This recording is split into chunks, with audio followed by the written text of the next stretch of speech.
Yo, Simon Thompson for the Toronto Raptors Files, and just finished watching the Raptors beat the Heat in a very impressive game. It's one of those games where, it displays the depth the Toronto Raptors had.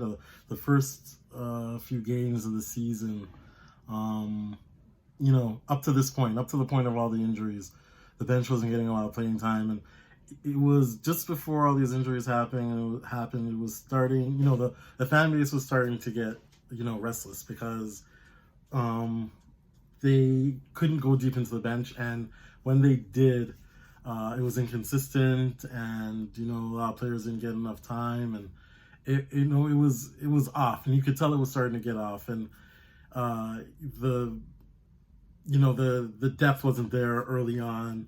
You put guys in here, you put some guys here, put some guys in the game here, put some guys in the game there, but there wasn't the consistency. Now we're able to see what the Raptors bench is capable of, what their depth is capable of. The players on the bench are very good players, and they just need to get more PT, as Dick Vitale would say, because I can't impersonate him very well. But anyway, back to the game itself. It was a hard-fought game. Sure, there wasn't no Bam Adebayo or whatever, but it's still, considering who's not playing for the Raptors, that's pretty good.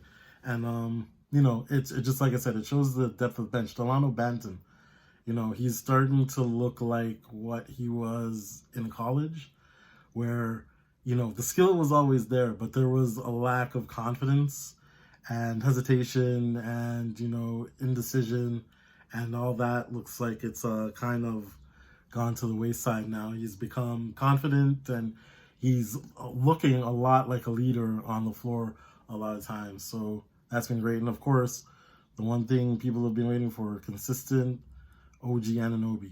Not to say that he's not always consistent, but, it's good to get more out of him, like to fully get like his max potential. So we're starting to get that.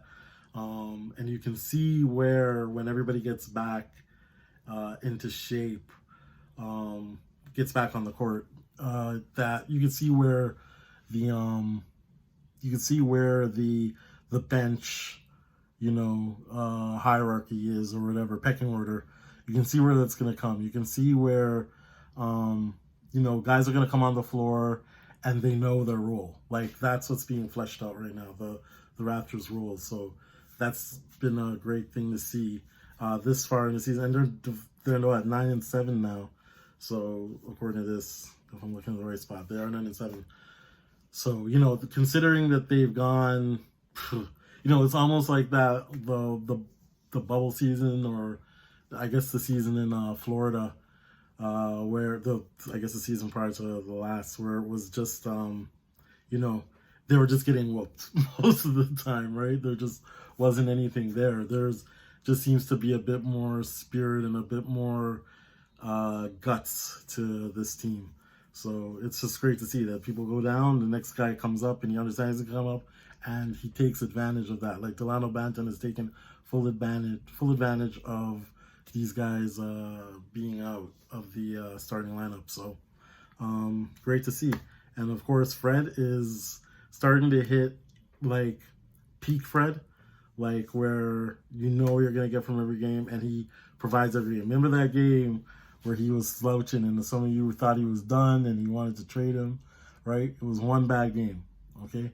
You could see now that he's even a bit more patient. He doesn't have to score all the time. He's starting to figure out that he's got to do other little things too. So that's going to be the mark of a great Fred VanVleet coming up. And it looks good. You gotta like it. You gotta love it. That's what you gotta do. Anyway, just wanted to talk a little bit about the Raptors tonight after the game. I don't know what the heck is going on next. Just catch me at the TorontoRaptorsFiles.com, and I'm sure there's going to be a whole lot of stuff to see when you get there. So anyway, that's it for the Toronto Raptors Files. Simon Thompson signing out. Catch you in the next piece.